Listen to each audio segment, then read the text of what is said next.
సినిమాయి నమః. నేను mister B. నా మాట సూటిగా ఉంటది. మ్యాటర్ క్లియర్ గా ఉంటుంది. మీరు చూస్తున్నారు మిస్టర్ బి ఛానల్. ఈ వీడియోలో టాపిక్ ఏమిటి అంటే యంగ్ టైగర్ జూనియర్ ఎన్టీఆర్ ఒక వజ్రం. అదే టాపిక్. ఇప్పుడు ఎందుకు సడన్ గా ఈ వజ్రం టాపిక్ అంటే వచ్చింది, అవసరం వచ్చింది, మాట్లాడాల్సిన అవసరం వచ్చింది. ఎందుకంటే పరిస్థితుల్ని అలా క్రియేట్ చేశారు. ఒక చిన్న ఇష్యూ కామ్గా ఊరుకుంటే, కొంతమంది సైలెంట్ గా ఉంటే సమసిపోయేది. కావాలని రెచ్చగొడుతున్నారు, అడ్వాంటేజ్ తీసుకుంటున్నారు, చాలా దూరం తీసుకెళ్తున్నారు. అంత దూరం వెళ్లాల్సిన టాపిక్ కాదు, కానీ తీసుకువెళ్లారు కొంతమంది. సో మాట్లాడుకోవాల్సి వస్తుంది. ఎన్టీఆర్ వజ్రం, అందులో అనుమానమే లేదు. వజ్రం బురదలో పడిన, వజ్రానికి దుమ్ము అంటిన మలినం అవ్వదు. అంతే కదా, అవుతుందా? అవ్వదు. ఆ దుమ్ము క్లీన్ చేస్తే, ఆ మట్టి క్లీన్ చేస్తే ఆ ప్రకాశం అలాగే ఉంటది. అంతేగాని మట్టిలో పడిందని మలినం అయిపోదు. పాలల్లో మట్టి పడితే మలినం అవుతాయి పాలు, వజ్రం అవ్వదు. వజ్రం విలువ ఎప్పటికీ తగ్గదు. ఎలాంటి పరిస్థితుల్లో ఉన్నా, ఎక్కడున్నా వజ్రం విలువ వజ్రందే. ఎన్టీఆర్ కూడా అంతే. ఎవరు ఆ వజ్రాన్ని అవమానించలేరు. ఎంత ప్రయత్నించినా అవమానించలేరు. సినిమాలో క్యారెక్టర్స్, సినిమాల హిట్లు, ప్లాప్లు, నెక్స్ట్ అతని వ్యక్తిత్వం వజ్రం.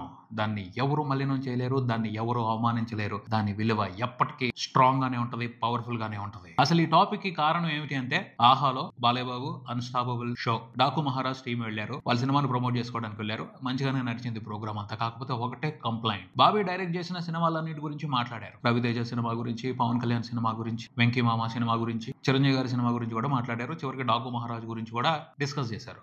ఈ మధ్యలో బాబీ ఎన్టీఆర్ తో జై లవకుశ చేశారు. ఎన్టీఆర్ కెరియర్ లోనే కాదు, బాబీ కెరియర్ లో కూడా జై లవకుశ మూవీ ఒక ప్రతిష్టాత్మకమైన చిత్రమే. ఆ సినిమా డిస్కషన్ లోకి రాలా, కావాలనే తీసేశారు అన్నదే ఎన్టీఆర్ ఫ్యాన్స్ కంప్లైంట్ అయి ఉండొచ్చు. దానికి సంబంధించిన సరైన ఎక్స్ప్లెనేషన్ లేదు. ఆహా టీం నుంచి లేదు, డాకు మహారాజ్ మూవీ టీం నుంచి లేదు. నమ్మకం కలిగించే ఎక్స్ప్లెనేషన్ లేనప్పుడు ఫ్యాన్స్ వాళ్ళకి తెలిసింది వాళ్ళు ఊహించుకుంటారు. వాళ్ళని ఎవరు ఆపుతారు? ఆపలేరు. కానీ తర్వాత ఏం జరిగింది? ప్రాపర్ గా ఇవ్వాలి కదా ఎక్స్ప్లెనేషన్. జరిగింది తప్పు, దాంట్లో ఏమీ లేదు అని. అలా కాకుండా నిర్మాత నాగవంశీ ఏం చేశాడు? ఒక ట్వీట్ వదిలేరు బయటికి. ఆ పోస్ట్ లో ఏముంది? ఇది మనందరి సినిమా, మీ అందరి సపోర్ట్ నాకు కావాలి, మనందరం కలిసి సినిమాని అతిపెద్ద బ్లాక్ బాస్టర్ చేద్దాం.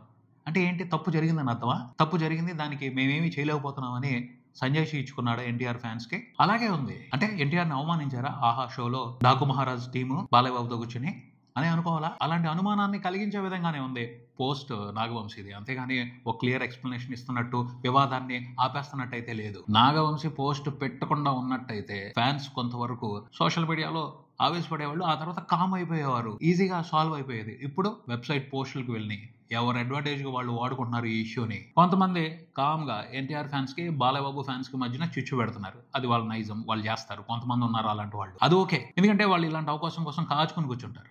ఇప్పుడు విడగొట్టడం వాళ్ళకి ఇష్టం. వాళ్ళ నేచర్ అలాగే ఉంటది కాబట్టి ఆ ఆర్టికల్స్ గురించి, ఆ అనాలిసిస్ గురించి ఎక్కువ మంది పట్టించుకోరు. ఎవరైతే ఆపోజిట్ పార్టీ వాళ్ళు ఉంటారో వాళ్ళు ఆ ఆర్టికల్స్ చదువుకుని ఆనందపడతారు. వాళ్ళ కోసం రాస్తారు వాళ్ళు. యువతల పక్కనేమో ఎన్టీఆర్ ఫ్యాన్స్ ని, బాలయ్య బాబు ఫ్యాన్స్ ని రెచ్చగొట్టడానికి రాస్తారు.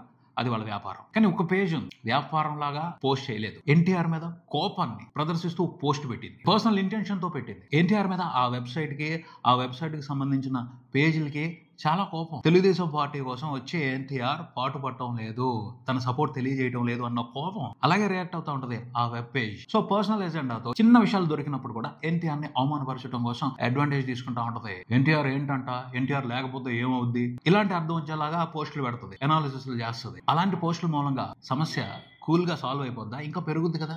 కోపం రాదా ఎన్టీఆర్ ఫ్యాన్స్ కి? అదైతే పద్ధతైన జర్నలిజం కాదు. ఒక పర్సనల్ ఎజెండాతో ఒక పార్టీకి కొమ్ము కాస్తూ వాళ్ళకి నచ్చిన వ్యక్తుల మీద విషయం చిమ్మటమే అవుతుంది. ఈ టాపిక్ గురించి నేను కూడా అసలు మాట్లాడొద్దు అనుకున్నా, కానీ ఆ పోస్ట్ చూసిన తర్వాత చాలా బాధేసింది. అరే, ఎన్టీఆర్ ని సంబంధం లేకుండా విమర్శిస్తున్నారు అని. తను చాలా క్లియర్ గా ఉంటాడు, వండర్ఫుల్ వ్యక్తిత్వం అవుతుంది. అలాంటి వ్యక్తిని కూడా అనవసరమైన విషయాల్లోకి లాగి అవమానిస్తున్నారు. తప్పు, చాలా పెద్ద తప్పు అది. ఆ పోస్ట్ లో ఎన్టీఆర్ ఫ్యాన్స్ అందరికి బాధ కలిగించే ఒక పాయింట్ ఉంది. ఎన్టీఆర్ వంశం గురించి మర్చిపోయాడు, వంశం గురించి మాట్లాడలేదు, కానీ ఆ వంశం పేరు చెప్పుకునే ఎదిగాడు అన్నట్టు మాట్లాడారు. ఎక్కడ మానేశాడు? ఎప్పుడు మానేశాడు? Young tiger junior NTR, senior NTR పేరుని తలవటం, తాతగారికి గౌరవం ఇవ్వటం, నందమూరి వంశానికి గౌరవం ఇవ్వటం ఎక్కడ మానేశాడు? ఎన్టీఆర్ గురించి ఎప్పుడు తలుచుకుంటానే ఉంటాడు. ఆ వంశంలో పుట్టడం అదృష్టం అని ఎప్పుడు చెప్తూనే ఉంటాడు. లేనిపోని నిందలు వేస్తున్నారు, అపవాదులు వేస్తున్నారు ఎన్టీఆర్ మీద. ఆ విషయానికి సంబంధించి ఎప్పుడు క్లియర్ గానే ఉంటాడు ఎన్టీఆర్. అంతేగాని పొరపాటును కూడా అవకాశం ఇవ్వడు అవతల వాళ్ళు మాట్లాడటానికి. ఎంత నిజాయితీగా ఉంటాడు. ఎన్ని అవమానాలు ఎదురైనా తాతగారికి, నందమూరి వంశానికి అగౌరవం తెచ్చే చిన్న పని కూడా చేయడు. అంత జాగ్రత్తగా ఉంటాడు. అతన్ని పట్టుకుని మీ ఇష్టానికి మాట్లాడుతున్నారు. ఈ ఇష్యూలోకి సంబంధం లేకుండా అల్లు అర్జున్ ని తీసుకొచ్చారు. అల్లు అర్జున్ కూడా ఇంతే, ఎదిగేంత వరకు చిరంజీవి పేరు చెప్పుకున్నాడు. ఇప్పుడు చిరంజీవి పేరు అవసరం లేదు, అతను అలాగే బిహేవ్ చేస్తున్నాడు. ఎన్టీఆర్ అలాగే బిహేవ్ చేస్తున్నాడు. అస్సలు కంపేర్ చేయాల్సిన అవసరమే లేదు. ఇక్కడ అల్లు అర్జున్ ని తీసుకురావటం మాత్రం పూర్తిగా అసంబద్ధం. కావాలని ఎన్టీఆర్ ని అల్లు అర్జున్ అవమానించడానికే వాళ్ళిద్దరు పేర్లు ఇక్కడ తీసుకొచ్చారు. ఎన్టీఆర్ ఏమో వద్దనుకోవట్లేదు, బాలయ్యబాబుతో ఎప్పుడు సఖ్యతే కోరుకుంటున్నాడు. ఎవరు వద్దనుకుంటున్నారు, ఎవరు దూరం జరుగుతున్నారు తెలియదా వాళ్ళకి? బాలయ్యబాబు అంటే ఎన్టీఆర్ కి ఎంత ప్రేమ, ఎంత ప్రాణం, ఎంత అభిమానం. కానీ ఎవరు దూరం పెడుతున్నారు, ఎవరు దూరంగా ఉంటున్నారు? ఎన్టీఆర్. అసలు ఈ టాపిక్ ఎవరికి సంబంధం లేదు. జూనియర్ ఎన్టీఆర్ కి ఈ విషయం తెలిసిన బాధపడతాడు అని చెప్పడానికి లేదు. దాన్ని ఒక బాధ్యతగానే భావిస్తాడు. ఓకే, జరిగింది ఏదో జరిగింది అన్న ఉద్దేశంతో ఆలోచిస్తాడు, అంతేగాని దాని గురించి రియాక్ట్ అవుతాడా? పొరపాటును కూడా అవడు. అంత జాగ్రత్తగా ఉంటాడు, అంత బాధ్యతగా ఉంటాడు. అలాంటి మనిషి మీద అపవాదులు, నిందలు వేస్తున్నారు. మరి అంత పక్షపాతం ఉండకూడదు. చాలా దారుణం అది. ఒక మంచి వ్యక్తిత్వాన్ని తప్పు పట్టడం అనేది చాలా పెద్ద పొరపాటు. అది అసలు జర్నలిజం అనిపించుకోదు. జర్నలిజం కాదులే వాళ్ళు చేసేది, జస్ట్ అడ్డు పెట్టుకుంటున్నారు. ఒక వెబ్సైట్ ని అడ్డు పెట్టుకుంటున్నారు. వాళ్ళు వ్యాపారం చేసుకోవడానికి వ్యాపారం చేస్తున్నారు. జర్నలిజం కాదు వాళ్ళది. క్లియర్ గా ఫ్యాన్స్ ఆవేశపడి ఖచ్చితంగా కన్ఫామ్ గా 1-2 రోజుల తర్వాత చల్లబడిపోయేవాళ్ళు. ఇప్పుడు కావాలని రెచ్చగొట్టారు. ఎన్టీఆర్ ఫ్యాన్స్ లేకపోయినా పర్వాలేదు, డాకు మహారాజ్ సినిమాని బాలయ్య బాబు ఫ్యాన్సే చూసి సక్సెస్ చేసుకోగలరు, బ్లాక్ బాస్టర్ చేసుకోగలరు అని. అరే ఎవరు ఆపుతారు ఒక సినిమాని చూడకుండా? ఎవరు ఆగుతారు అసలు? ఒక రోజు ఆగలరు, 2 రోజులు ఆగలరు. తర్వాత సినిమా బాగుంది అంటే ఖచ్చితంగా వచ్చి చూస్తారు. ఈ మధ్యలో ఏంటంట మీ గొడవ? సినిమా చూడటం అనేది, చూడకపోవడం అనేది ప్రేక్షకుల చేతుల్లో ఉంటుంది. కానీ ఇలాంటి గొడవలు పెట్టడం అనేది మీ ఇలాంటి స్వార్థపరుల చేతుల్లో ఉంటుంది. మీ అవసరాలు, మీ అటెన్షన్ కోసం కావాలని చెప్పి రచ్చ లేపడం అవుతుంది. ఖచ్చితంగా ఎన్టీఆర్ ఫ్యాన్ అన్న ప్రతి ఒక్కడికి బాధేస్తుంది. జై లవకుశ సినిమాలో ఎన్టీఆర్ ఎంత బాగా చేశాడు. తన కెరీర్ లోనే బెస్ట్ పెర్ఫార్మెన్స్ ఇచ్చాడు. 3 పాత్రల్లో నటించి అద్భుతంగా పెర్ఫార్మ్ చేశాడు. దాని గురించి సందర్భం వచ్చినప్పుడు బాలయ్యబాబు లాంటి వాళ్ళు మాట్లాడితే ఎంత గొప్పగా ఉంటుంది. కావాలని అవాయిడ్ చేస్తే ఎవరికైనా బాధ వస్తుంది కదా. సో ఆ బాధను ఏదో రకంగా వ్యక్తపరుస్తారు. 2 రోజులు బాధపడతారు, తర్వాత మర్చిపోతారు. కానీ మధ్యలో ఇంత రగడ చేస్తున్నారు. నాగవంశీని కూడా తప్పు పట్టాల్సింది. ఈ టాపిక్ ను కూడా ఉపయోగించుకుని సినిమాకి పబ్లిసిటీ చేసుకోవాలనుకుంటున్నాడేమో. ఆ ప్రాసెస్ లో ఎన్టీఆర్ ని అవమానిస్తున్నారు ఇండైరెక్ట్ గా అన్న విషయాన్ని గుర్తుంచుకోలేకపోవడం బాధాకరం. మీరు ఏదైనా చేసుకోండి, ఎన్టీఆర్ ని మాత్రం అవమానించొద్దు. అతను వజ్రం. షూట్ చేశారు, బాలయ్యబాబు మాట్లాడారు, కానీ అక్కడ సౌండ్ ప్రాబ్లం రావటం మూలంగా ఆ క్లిప్ కట్ చేసేశారు. అది ఎక్స్ప్లెనేషన్ ఇవ్వాలి కదా, బాధ్యత కదా? ఆ కట్ చేసిన వాళ్ళకి బాధ్యత కదా? ఆ ప్రోగ్రామ్ ప్రొడ్యూసర్స్ కి బాధ్యత కదా? ఆహా టీమ్ కి బాధ్యత కదా? డాకు మహారాజ్ మూవీ టీమ్ కి బాధ్యత కాదా? ఎవరో ఒకళ్ళు రెస్పాండ్ అవ్వకుండా మీ ఇష్టం వచ్చినట్టు మాట్లాడుకోండి, మీ ఇష్టం వచ్చినట్టు రియాక్ట్ అవ్వండి, మాకేం సంబంధం లేదు అన్నట్టు బిహేవ్ చేస్తే ఎవరు ఆలోచనకు తగ్గట్టు, ఎవరి అడ్వాంటేజ్ కి తగ్గట్టు ఆ ఇష్యూని వాడుకుంటారు.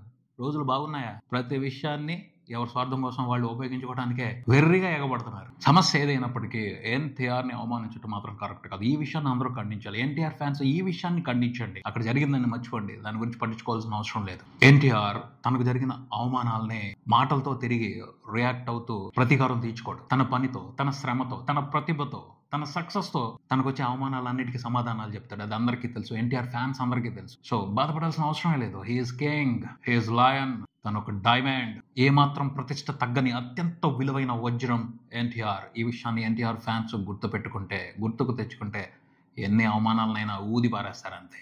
సో ఈ ఇష్యూకి సంబంధించి ఎన్టీఆర్ ఫ్యాన్స్ కామ్ గా ఉంటేనే బెటర్. కానీ ఆ పేజ్ ని మాత్రం వదిలిపెట్టకూడదు. రాంగ్ విశ్లేషణ చేశారు, రాంగ్ ఎలిగేషన్స్ చేశారు, అనవసరమైన అపవాదులు వేశారు ఎన్టీఆర్ మీద, ఎన్టీఆర్ క్యారెక్టర్ మీద. వాళ్ళకి మాత్రం బుద్ధి చెప్పండి, వదిలిపెట్టొద్దు. ఇదే ఇక్కడికి మరో వీడియోతో మళ్ళీ కలుద్దాం. ఈ వీడియో మీకు నచ్చితే లైక్ చేయండి, మీ ఫ్రెండ్స్ తో షేర్ చేసుకోండి, మీ అభిప్రాయాన్ని కామెంట్ చేయండి, ఈ ఛానల్ ని సబ్స్క్రైబ్ చేయండి. నేను mister B. Keep watching mister B channel. Thank you.